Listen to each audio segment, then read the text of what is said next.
अभी हम जिंदा हैं भाई। केकेआर तो यही कह रही है क्योंकि प्लेऑफ में जा सकते हैं भाई। नारायण ले लो, ग्रीन ले लो, रिंकू सिंह ले लो, मनीष पांडे ले लो भाई। हर मैच में इनको अलग हीरो मिल रहे हैं और पिछले 7 में से 6 मैच जीत चुके हैं। और क्या भाई वापसी करिए। इस चैनल का भाई तकिया का नाम है comeback is always greater than setback. और भाई ये जो कमबैक है, कमाल का कमबैक है। क्या कहना चाहोगे? व्हाट अ ब्यूटीफुल स्टोरी भाई। अगर यहाँ से प्लेऑफ में चले गए, आईपीएल जीत जाए तो हैरान मत होना जिस तरह की ये फॉर्म में चल रहे हैं। और हाँ, एक और बात, वो मुंबई हार चुकी है भाई। केकेआर की इस ब्यूटीफुल कमबैक के बाद भी अगर कोई केकेआर का फैन होकर इस चैनल को सब्सक्राइब नहीं कर रहा तो आप अपने साथ जाती कर रहे हो। जिसको लग रहा है ये टीम प्लेऑफ्स में जा रही है, कमेंट करो, सब्सक्राइब करो, वीडियो को लाइक करो। भाई कोई मान सकता है 17 अप्रैल तक ये टीम एक भी मैच नहीं जीती थी, वहां से ऐसी कमबैक कर देना कि आप प्लेऑफ के कंटेंशन में हो। इनको क्या चाहिए अब कि राजस्थान अपना मैच ना जीते, प्लस इनको डीसी को पेलना है एंड उम्मीद करनी पड़ेगी कि पंजाब हार जाए एलएसजी से। करेक्ट। वरना जो नेट रन रेट का मार्जिन है वो शायद बहुत ज्यादा है कि पंजाब से कवर कर जाए। Exactly. तो आरआर का तो हारना मतलब ज्यादा जरूरी है पंजाब के लिए भी, केकेआर के लिए भी। तो यही उम्मीद करते हैं। बट आज के मैच पे वापस आ जाएं भाई। क्या ब्यूटीफुल फील्डिंग, अभी जो फील्डिंग हमारे सामने आ रही है वो ब्यूटीफुल नहीं थी। बट कैमरून ग्रीन ने जो कैच लिए, जो इन्होंने बॉलिंग करी है, पावर प्ले में गेम खत्म कर दिया भाई कौन है और कहाँ है वो लोग जो ग्रीन को फ्रॉडिया बता रहे थे? मुझे ये बताओ, ग्रीन फ्रॉडिया है तुम फ्रॉडिया जो ग्रीन को फ्रॉडिया बोल रहे थे? आज आके भाई क्या बॉलिंग करी है पावर प्ले में। एक ही ओवर में रिकल्टन जो पूरे सीजन से फायर कर रहा है उसको आउट किया, नमन धीर जो पूरे सीजन से फायर कर रहा है उसको कैच भी क्या लिया भाई। कैच भी क्या लिया, बढ़िया 30 मीटर, आई थिंक 34 मीटर्स भागा है और ओवर द शोल्डर कैच लिया, जो सबसे मुश्किल माना जाता है, जो बहुत मुश्किल होता है। बट भाई bro is making it look easy. हाँ, शायद बैटिंग उतनी अच्छी ना करी हो बट ऑलराउंडर काम ही यही है ना भाई। बिल्कुल। अगर एक सेक्शन में, एक डिपार्टमेंट में नहीं चला तो दूसरे में चल जाएगा। ग्रीन की भी comeback story has been very good. Yes. And Saurabh Dubey भाई, ये बंदा जब से डाला है लंबा, उतना ही ग्रीन जितना ही लंबा है लगभग। क्या बॉलिंग कर रहा है। रोहित शर्मा की विकेट। सौरभ दुबे को मेरे को ये देख के याद आ रहा है कौन मुस्तफिजुर कौन चेतन साकरिया, जब एक बात होती थी। सौरभ दुबे भी शायद एक वो है जो ईशान मलिंगा एक तरीके से रोल नहीं निभा रहे थे कि चुपचाप आके विकेटें लेते जा रहे हैं, लेकिन बात उतनी नहीं हो रही। सौरभ दुबे भाई जिस हिसाब से बॉलिंग डाल रहा है, पावर प्ले में अगर आप भाई मुंबई इंडियंस ने 3 विकेटें चटका दो और जैसा उनका बैट 5.3 में 41 4 विकेटें चटका दो, तिलक वर्मा ही इकलौते इनफॉर्म बैटर आपको वहां पे आउट हो गए। मेरे को लगा नहीं था भाई मुंबई इंडियंस कभी भी उसके बाद गेम में थी, वो बस एक आर्टिफिशियल एक्साइटमेंट थी, इससे ज्यादा कुछ नहीं थी। तिलक वर्मा ने जो फॉर्म दिखाई है भाई, मैन इन फॉर्म, 32 बॉल्स में 20 रन। कभी कभी हम बात करते थे ये हम बोलते हैं, तूने एक बात बहुत बढ़िया करी थी कहीं और किसी और शो पे कि जिस दिन नहीं कम ऑफ हुआ, एक दिन तो हो गया कि 30 बॉलों में बनाए जी 40 रन, अगली 10-15 बॉलों में 60 रन बना दिए, लेकिन जिस दिन नहीं निकला ना वो उस दिन ऐसा रिजल्ट दिखता है। एंड आई थिंक उसके लिए केकेआर की बॉलिंग बहुत ज्यादा जिम्मेवार है। एग्जैक्टली, क्योंकि इनकी bowling has been really strong. बात ये है जब कोई टीम क्लिक नहीं कर रही होती तो नहीं कर रही होती, लेकिन जब क्लिक करने लगती है तो लेट्स से जो पेपर पे लोग सोच रहे थे कि स्ट्रॉन्गेस्ट बॉलर्स नहीं है मे बी, वो भी बहुत बढ़िया लगने लगते हैं। वैभव अरोड़ा बाय द वे भाई बाहर बैठा था आज के मैच में, नहीं खेल रहा वो इनका मेरे ख्याल से leader of the pace attack है इस समय पे। वो नहीं खेला तब भी इतना बढ़िया रिजल्ट। भाई इनका सबसे जो अच्छी चीज हुई है ना, जो इंजर्ड वरुण चक्रवर्ती और जो इनफॉर्म सुनील नारायण है, इनकी जब से जोड़ी चलने लग गई, और हमने बोला भी था इस शो पे भाई कि जब जब ये दोनों चलेंगे KKR more often than not match में बनी रहेगी। यार सीजन शुरू होने से पहले भी आपको पता था कि केकेआर की स्ट्रेंथ जो है उनकी स्पिन अटैक है। और सुनील नारायण भाई, मैं गोट बोल के ये सब तारीफ कर करके क्या बोलूं मैं तो, मेरे मुंह दुख गया है भाई। लेकिन इस बंदे की परफॉर्मेंस ही कम नहीं हो रही यार। भाई मैं आज देख रहा था जो तिलक वर्मा को इनफॉर्म बैटर सो कॉल्ड, उनको हवा नहीं लग रही थी कि क्या बॉलिंग डाल रहे हैं। इतने साल हो गए भाई, 14-15 साल से आदमी क्रिकेट खेल रहा है, अभी तक कोई पढ़ नहीं पाया। इतने एक्शन में तब्दीली आ चुकी है। और भाई आप मुझे एक आंकड़ा बता रहे थे कि कितने स्पेल में डाले हैं इस आदमी ने, और क्या है जरा आंकड़ा बताओ भाई। स्टैट ये है कि 178 स्पेल्स जो आज तक आईपीएल में डाले हैं सुनील नारायण ने, उसमें से 80 स्पेल जो हैं वो 6 के नीचे के रन रेट के गए हैं। क्या बात है, इकोनॉमी 6 से नीचे रही है।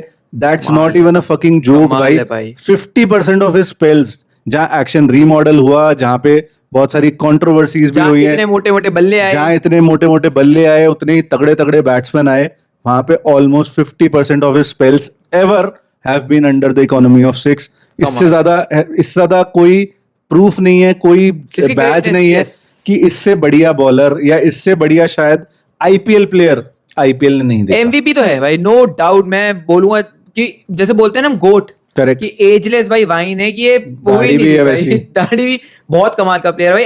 कोलकाता बहुत बहुत ज्यादा मिस करने वाली है। शायद इनकी जगह तो आईपीएल में ना कोलकाता में पूरी होने वाली है, ना आईपीएल में पूरी होने वाली है। इतना सेल्फलेस सा बंदा है, बैटिंग बोलो टॉप ऑर्डर कर लियो कर लेता और उसमें परफॉर्म करता है। 100 है केकेआर के लिए, और केकेआर के लिए 4 ही लोगों की 100 है आज तक, पहली ये भी बार। अलग उसके बाद बॉलिंग आप बोलो पावर प्ले में डाल दो, वहां डालेगा, बीच में आके बिल्कुल जकड़ दो, जकड़ ही रहा है। चोक मी डैडी आज भी कर दिया सही मुंबई का। 3 player of the tournament awards मिल चुके हैं, और इस एक प्लेयर इससे ज्यादा आई थिंक डिलीवर नहीं कर सकता। He has delivered way above any player ever, मेरे ख्याल से। अगर आप ऑलराउंड परफॉर्मेंस देखोगे आईपीएल के अंदर, पोलार्ड भी रहा है, रसल भी रहा है, लेकिन डीजे ब्रावो भी रहा है, रसल भी रहा है, लेकिन शायद सबसे बड़ा इम्पैक्ट नारायण का उनका बॉल के साथ जो भाई इम्पैक्ट रहा है ना नारायण का, वो अनमैचेबल है। At this age mystery spinner बन के आ गया दोबारा। कितने और स्पिनर्स आए, राशिद खान आया, लेकिन राशिद खान के शायद 2 सीजन पूरे ऐसे आए हो जहां राशिद खान की विकेटें नहीं है या बहुत ज्यादा रन रेट है। और चाहल बहुत कंसिस्टेंट रहा है, लेकिन वो कभी भी इकोनॉमिकल नहीं रहा है, वो रन ज्यादा खाता है। बट नारायण दोनों चीजें करता है। 205-6 विकेटें हैं if I am not wrong, और इकोनॉमी आप देखोगे 7 के आसपास। बहुत बढ़िया है। वरुण चक्रवर्ती की बात कर लेते हैं भाई, बंदा इंजर्ड है कब से, आई थिंक 3-4-5 मैच हो गए जब वो पैर में लगी लंगड़ाते हुए आते। उसके बाद एक मैच बीच में स्किप भी गया, बट भाई ऐसी डेडिकेशन, आ रहा है बंदा, परफॉर्म भी कर रहा है। मे भी शायद विकेट्स कॉलम में विकेट्स ना दिख रही हो आपको, लेकिन एफर्ट तो आपको देना ही पड़ेगा कि बंदा लिटरली एक पैर पे ऑलमोस्ट खेल रहा है, उसके बाद भी 7-8 की इकोनॉमी। भाई आज तो बस थोड़ा ये हो गया कि रघुवंशी जाके ही बढ़ गए, वो अच्छा खासा कैच वरुण चक्रवर्ती का था, तो जहां विकेट्स कई बार मिलने की कोशिश होती है वहां नहीं मिल रही, लेकिन रन नहीं पे ज्यादा दे रहे हैं। जिस हिसाब से बॉलिंग डाल रहे हैं, बहुत ही जकड़ के बॉलिंग डाल रहे हैं, और मेरे को ऐसा लगता है बस अपनी ये जो फिटनेस है, इसको कोई इंजर्ड ज्यादा ना हो जाए, वो इंजरी को कुछ सीरियस वो डैमेज ना कर ले, बस मैं ये बोलूंगा। क्योंकि आईपीएल के बाद आपको इंडिया भी खेलना है, ये बात आपको ध्यान में रखना। बट अभी उसका आई थिंक एम ये है कि भाई कोलकाता अगर जाती हो प्लेऑफ में तो ले जाएं, कि ऑब्वियसली 13 पॉइंट्स पे आ गए हैं, 15 पॉइंट्स तक जाने की उम्मीद है। अब तो खेलना ही पड़ेगा। लेकिन भाई इतने पैशनेट है ये प्लेयर्स केकेआर को लेके, उस बैच को लेके, वरना जनरली 6 मैच आप सीजन के जीते ही नहीं शुरू के। कितनी आसान है कि चेकआउट कर देना कि नहीं भाई इस सीजन नहीं हो रहा, ज्यादा एफर्ट नहीं मारते। लेकिन इस टीम ने भाई दिखा दिया क्यों इनका नारा है कोरबो लुड़बो जीत बोरे, कर भी रहे हैं, लड़ भी रहे हैं और जीत भी रहे हैं। अब होपफुली जो रिजल्ट्स हैं इनके या पंजाब के फेवर में चले जाएं, हमारी तो यही ख्वाहिश है भाई। कार्तिक त्यागी की भी बात करनी पड़ेगी भाई, कहाँ ये सीन हो रहा था कि कोई टीम खरीद नहीं रही थी, खरीद रही थी तो प्लेइंग 11 में तो भूल ही जाओ। सही में वहां पे एक्शन रीमॉडल किया, पेस उतनी ही अच्छी 140s में, लेट 140s रेगुलर, और उसके बाद 13 मैचेस में 18 विकेट कर देना भाई, ये भी कमबैक स्टोरी उतनी तगड़ी है जितनी केकेआर की कमबैक भाई। What a story it has been. आप देखो ना, कार्तिक त्यागी एक वक्त कहा था इंजर्ड ही रहते हैं। हाँ सही बात है। अब डालते हैं 150 पे, और केकेआर की मैनेजमेंट ने अगर वो पॉजिटिव ढूंढने जाए भाई, तो मेरे को लगता है इस सीजन के बाद कार्तिक त्यागी शायद फास्ट बॉलिंग से पॉजिटिव आएगा।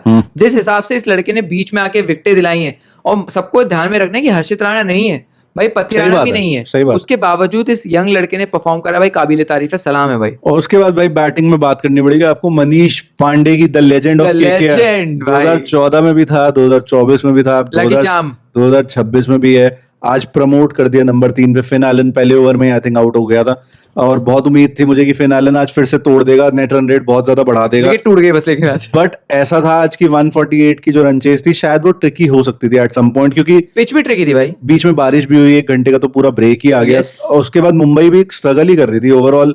लास्ट में आके कॉर्बिन बॉश ने खींचा मामला, बहुत स्क्रैची थी। उससे पहले तक तो टाइम पास ही चल रहा था, 6 का रन रेट चल रहा था।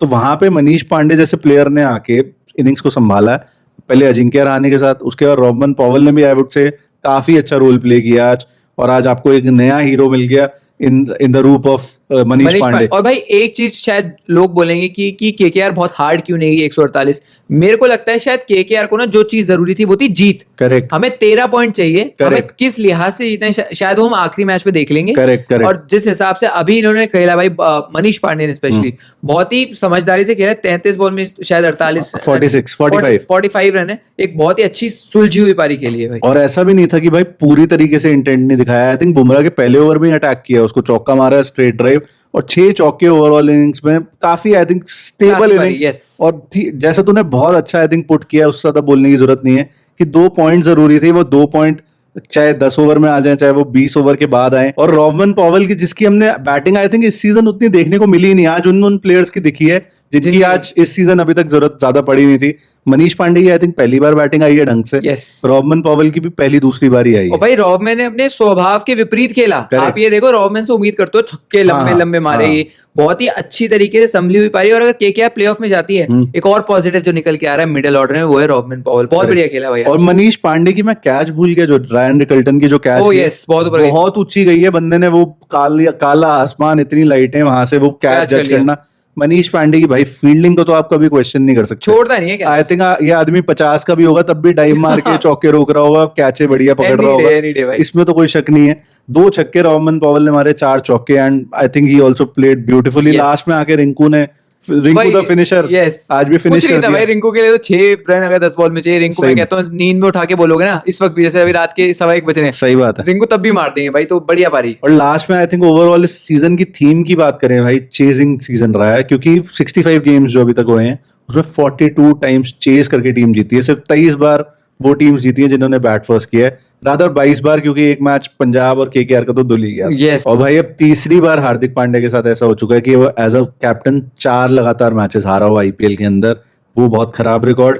एक बहुत इंटरेस्टिंग रिकॉर्ड आज बना है ईडन गार्डन्स में कि 20 ओवर का गेम जब पूरा हुआ ईडन गार्डन्स में 2019 के बाद पहली बार ऐसा हुआ है कि किसी ने भी 50 प्लस स्कोर नहीं किया। Okay, this last happened between SRH and KKR qualifier 2018 में। लगभग 7-8 साल पहले की बात 8 है। साल पहले ऐसा बढ़िया हुआ record था। है ये तो। आज फिर ऐसा हो गया।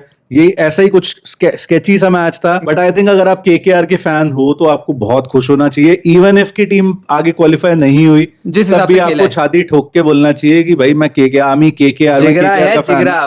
कि भाई जिस हिसाब से इन्होंने रिटर्न करी है, आई थिंक वो पूरा एक सेगमेंट हम बनाने लगे हैं, तो शायद 1 घंटा उस पर बात कर सकते Exactly हैं भाई। सारे प्लेयर्स का कंट्रीब्यूशन। एक टाइम पे अभिषेक नायर पे भी क्वेश्चन उठ रहे थे, एक टाइम पे शेन वॉटसन पे उठ रहे थे, डीजे ब्रावो पे उठ सऊदी रहे में थे, भी उठ रहे थे थोड़े बहुत। कैप्टन पे तो उठ ही रहे हैं। अजिंक्य रहाणे को शायद जो केकेआर फैंस है वो एज अ बैट्समैन उतना पसंद नहीं कर रहे हैं, लेकिन कैप्टनसी Yes, अच्छी अच्छी करके कर दिखा रहे रहा है वो। एंड जो भी कहो, प्लेयर्स की इज्जत तो अर्न करी है ड्रेसिंग रूम के अंदर। तो Exactly आई भाई। थिंक वो बहुत बढ़िया बात है केकेआर के लिए। तो आई थिंक भाई केकेआर वाले हो तो छाती ठोक के 56 इंच की छाती लेके जाओ कल अपने हाँ। स्कूल में, कॉलेज में, वर्क प्लेस पे। एंड आई थिंक बहुत बढ़िया हो गया, मजा आ गया। Thank you so much for watching.